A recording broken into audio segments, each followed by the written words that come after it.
Hey y'all, it's me, Stephen Lee. Thanks for hanging out. I got some wild stuff for you today. I spend every day, start out every day, coming here to my coffee shop. It's called Omley's in Rockville, South Carolina. And by now, it's kind of a known hangout for like libertarians and like deep thinkers. And they come here, we talk about stuff, just like a modern day salon, right? In the sense of like the Paris salons and intellectual hangouts of like the 1890s Paris and that good stuff.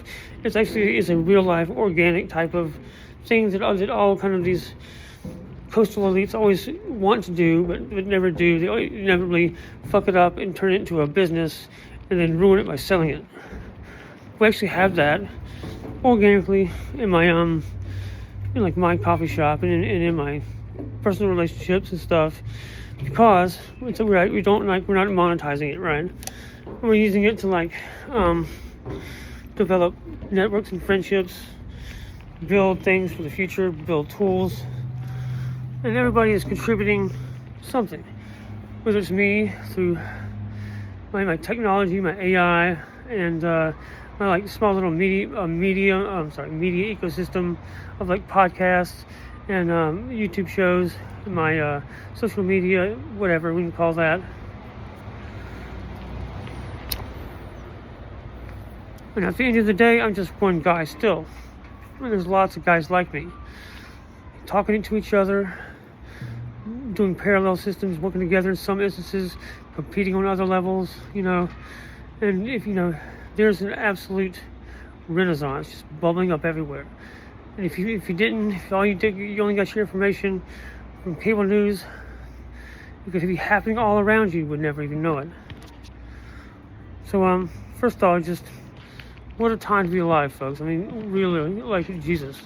What we're looking at is like probably for the first time in 100 years for sure, if not our entire history, we've got the best chance to have like a American system rebirth, and a legit like golden age and renaissance. And it's going to be like led by Donald Trump. I think that's fucking hilarious, because if you remember, at the beginning of the pandemic, Donald Trump said there are therapeutics for this. He named them, one being hydroxychloroquine and ivermectin. Then half the country said, fuck Donald Trump, I'm doing the opposite of that. And they did that, and they're dead now. And then half the country did what he said, got treatments for it, therapeutics for it. They knew the whole time what was going on. And, are even more validated today with intact, healthy immune systems and faith in a president. Still intact. But anyway, and that's kind of where we are as society in a kind of conservative MAGA sense today.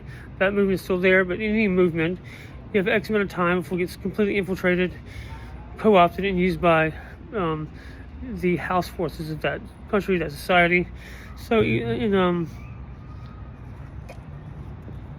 I've been a libertarian kind of political guy my whole life, man, since before the 2008 Occupy Wall Street stuff, right? I was like, it's like online stuff, from whether it's engaging with people in like a 4chan or Reddit type thing. Reddit is kind of a commercial, like a product at this point. It's not where anyone would go to do like real kind of stuff.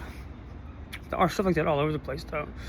And even it doesn't really matter what it is. You always can make a connection online, but you have to be aware that you never know what's on the other side of that. It could be someone in Russia or China. It could be a military or a cop or anything else. So just be aware of that, and then you can do other stuff. But it's been in this way that you've basically had the autistic people of the United States and around the world to an extent, kind of like together forming like open source kind of like intelligence services that inform the public. And there's lots of stuff. There's like Q and other things that could be a result of these kind of all these smart people coming together and working together because they see what's happening in their society. They're doing something about it, and like they're kind of all working towards a general end result target of a better world. And you have, which is obviously at this point kind of a bad system that even the best people can be in it and heroes, but because it's a system set up a certain way and it's then corrupted further, nothing is going to come from that system to save the world, to redeem that system. So you can't just look to political leaders to just wave a magic wand and make it better. This has to be done throughout the society, whether it's a reestablishment of like traditional Christian values over time that gets kind of, and just like there's a specific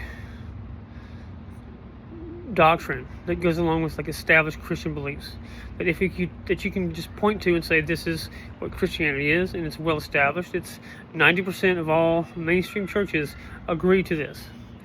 And then you've got the 10% that do dispensationalism, that treat Israel, the nation state, like manifestation of a political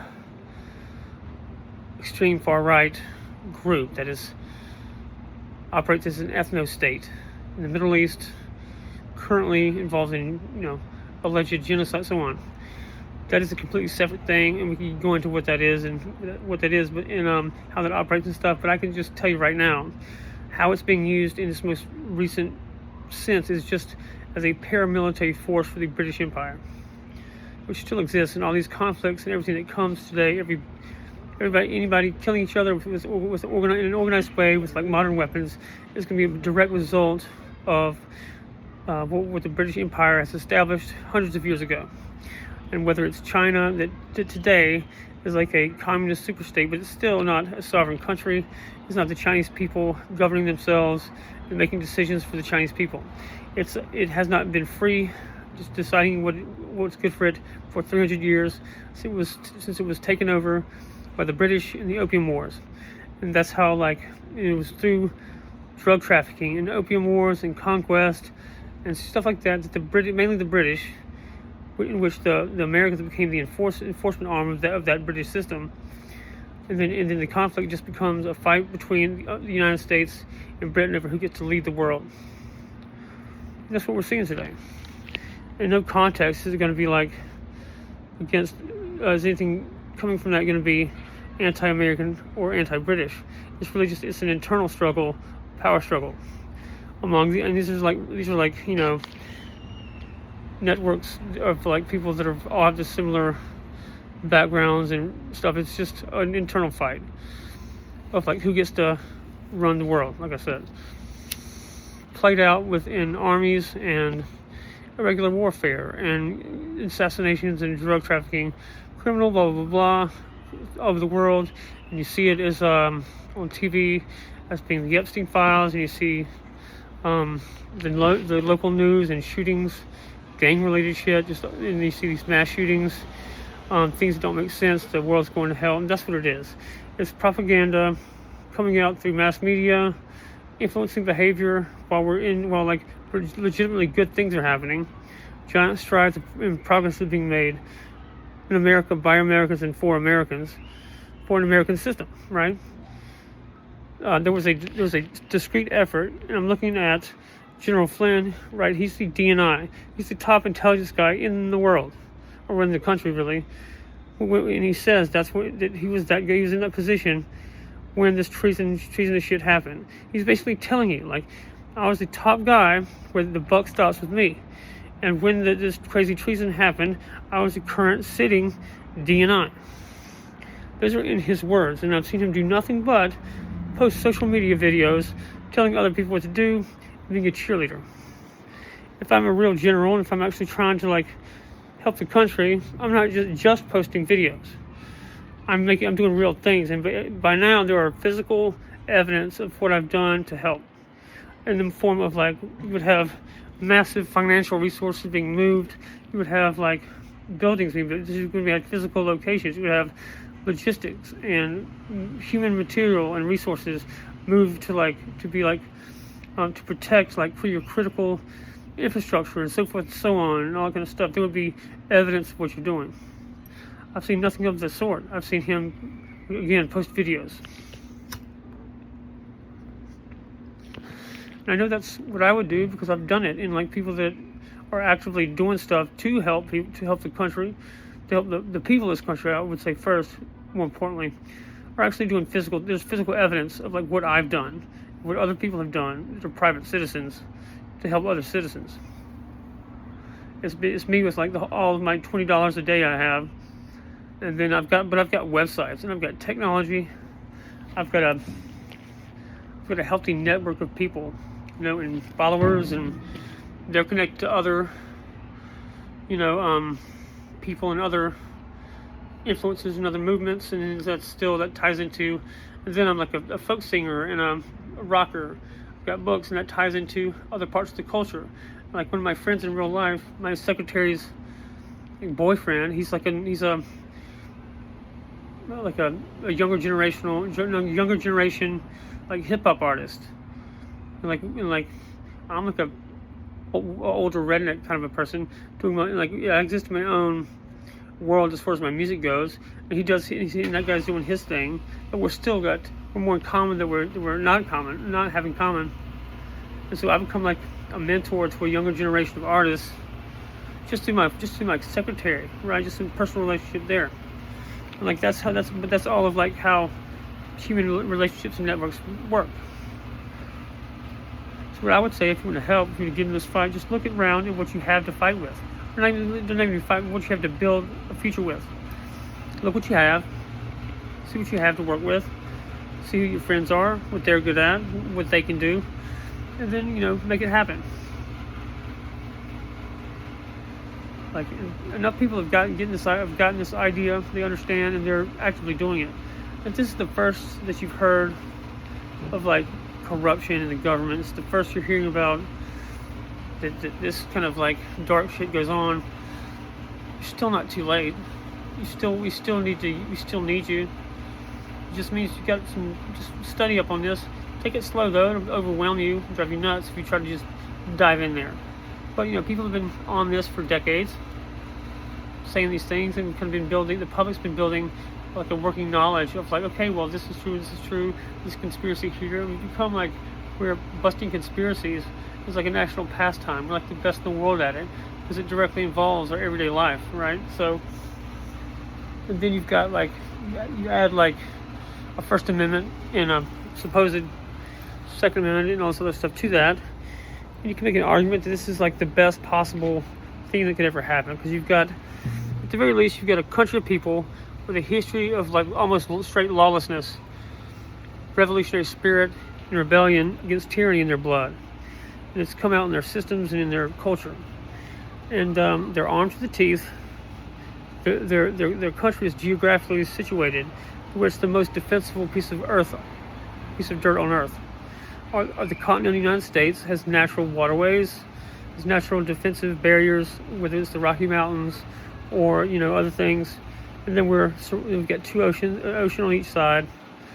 And like you could say that Russia, being our closest rival, is like its history is built upon like it gets invaded constantly because there's a giant landmass that goes directly into its interior. And at any time, Europe can just march tanks through there, just completely fuck up Russia. And that's our like closest adversarial competition.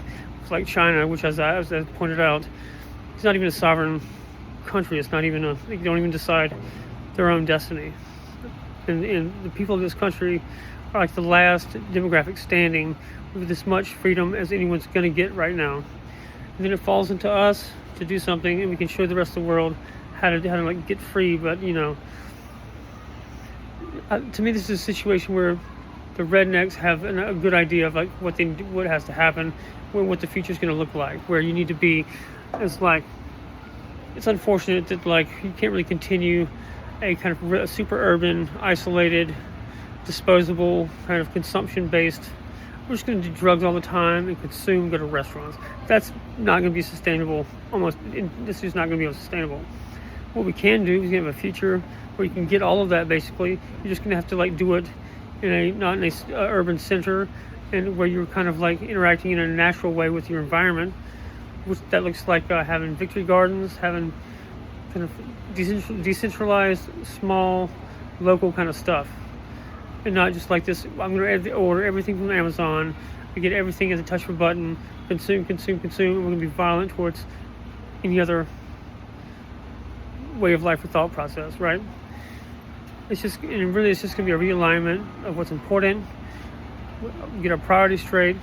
We kind of reinforce a sturdy supply chain and way of doing things. It doesn't have to be that painful. It's going to be kind of shocks, but like I said, the financial system as it is, this consumption-based everything, this technological optimization drive, where nothing matters but getting a better machine, faster machine, that can't just go on forever. If you keep doing it that way, it's just going to full out collapse. But to stabilize that, it's really about the people and like them, just their habits and what they think. So, okay, we then just start phasing in ways to get independent, to have not awful technology that spies on everybody, but stuff that I've kind of got going. It's decentralized, user-owned, user-centric. If you're interacting with my technology, at any time you can revoke whatever. It's fully consensual and you own everything, except for like the source code of that's my AI, right?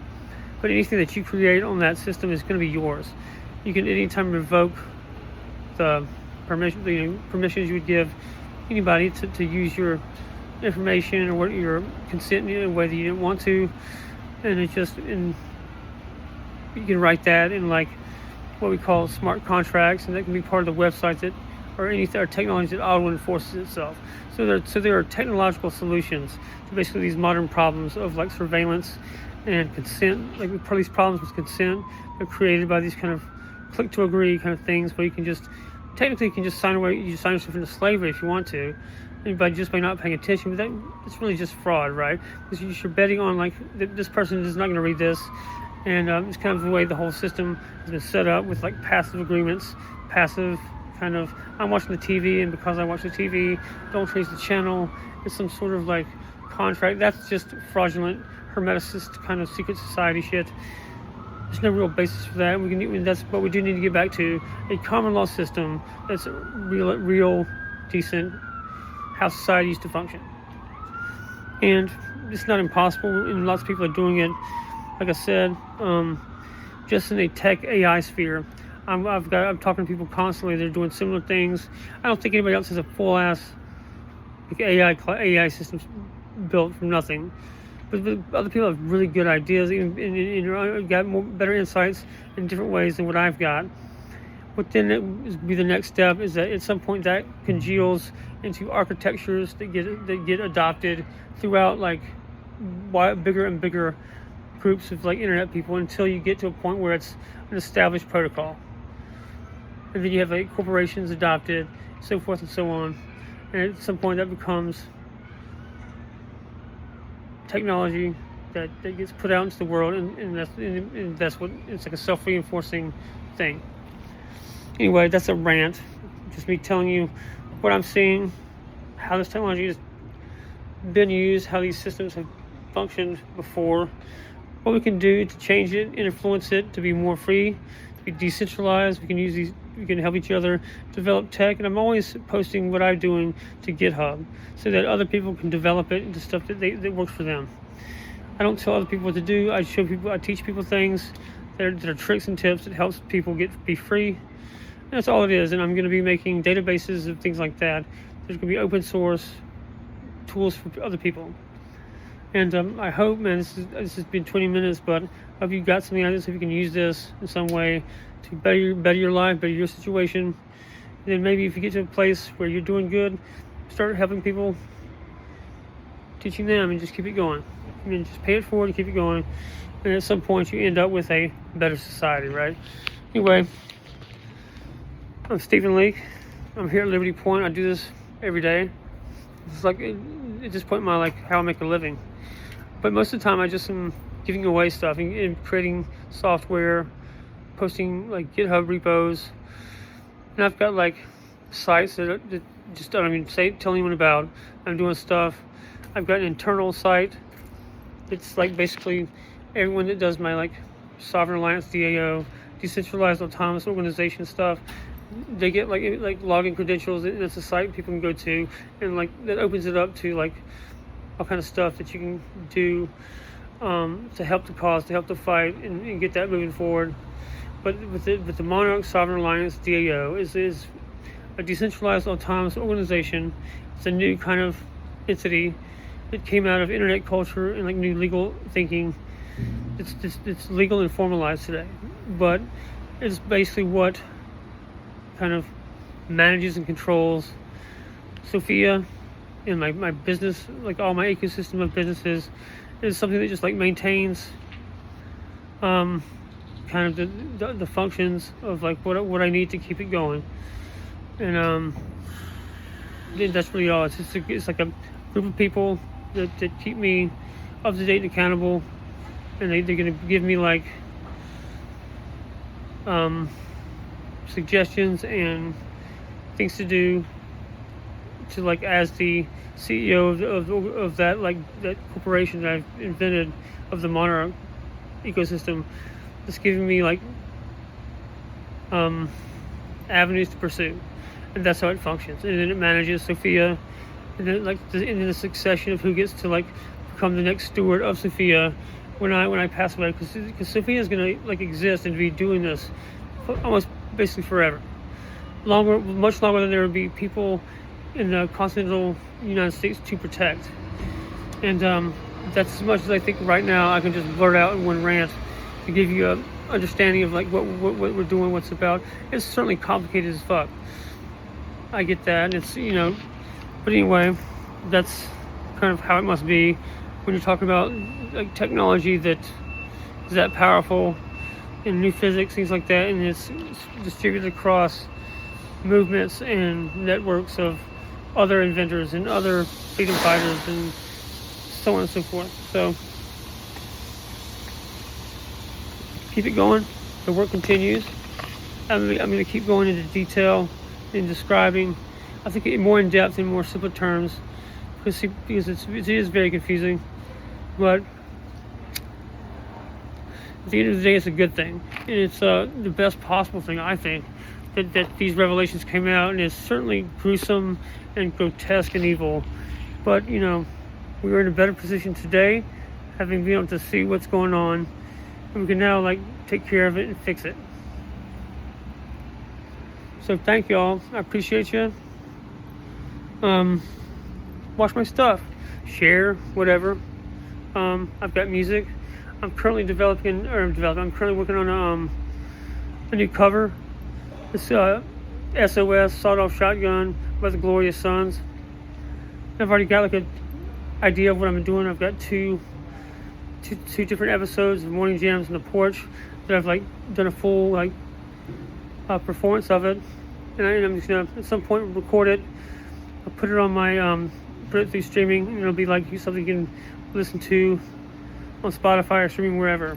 And then I've got my script for a new podcast completely written out, because I actually did way too much. It's going to be like a multi-hour podcast.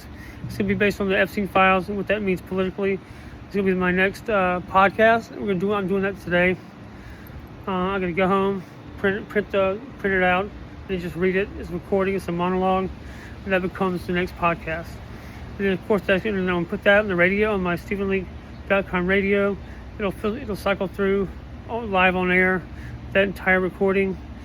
And then if you go to Stephen Leak Radio, StephenLeak.com, and listen to it, it's just 24/7 stuff like that. And thanks again for following, and keep fighting a good fight. We're winning. We're gonna win, and I appreciate you. My mantra is: I'm free, I'm sovereign. Truth is my birthright. Remember, faith, family, freedom. Keep your signal clean and your soul encrypted, and go enjoy your one life and be free, my darlings. I'm Stephen Leak, and we're gonna win.